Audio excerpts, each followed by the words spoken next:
My first way of dealing with it is probably the simplest, but it's going to take you the most time to get to grips with it because it involves using your balance. So I want to make sure my outside leg is close enough to him so that he can't just whack his leg out and go into close guard. That's the outside the underhook whilst I'm sat back up, whilst he's got a knee shield in. That's the biggest threat, is he's just going to go back into close guard. Okay? So I'm going to block that in, hand go to his hip, and I start to turn him from his hip. And if you need to, lift his knee up. Just put it directly underneath your nipple on your right hand side. Once I've loaded this up, I'm going to get rid of all the angles in my leg. Okay, so my hip is not going to have a short angle in anymore, my knee isn't, and I'm just going to load up over the top. I make sure I'm blocking his head so that any way of getting underneath my leg into leg locks is not necessarily gone, but it's much more difficult, and I'm preparing to take this underhook.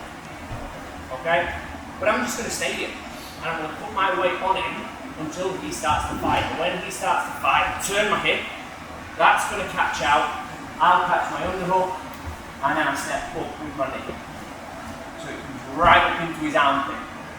Okay, because once I've got this head control, those leg lock entries have disappeared.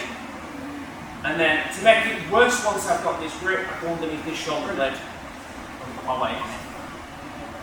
There's not a lot of sweeps there that are going to be able to just take me over the girth of my fist. Much harder to do because of the girth of my hand there, blocking it in. And also it's uncomfortable because of thumb in the back of your trap. It's not a pleasant position to be in. So, as soon as I get it here, put it up onto my chest, load it up over the top, and I make sure that my balance is ready. Okay, you'll do it a few times, you'll fall over, you'll drop back to your knees, but I'm staying up, and I'm waiting until I can just switch. Hands underneath, pull, and as I'm driving my chest forwards, I want to be thinking about compressing his lungs as much as I can. So as well as driving my chest through, trying to look like a sea lion, I'm actually pushing through and then pulling.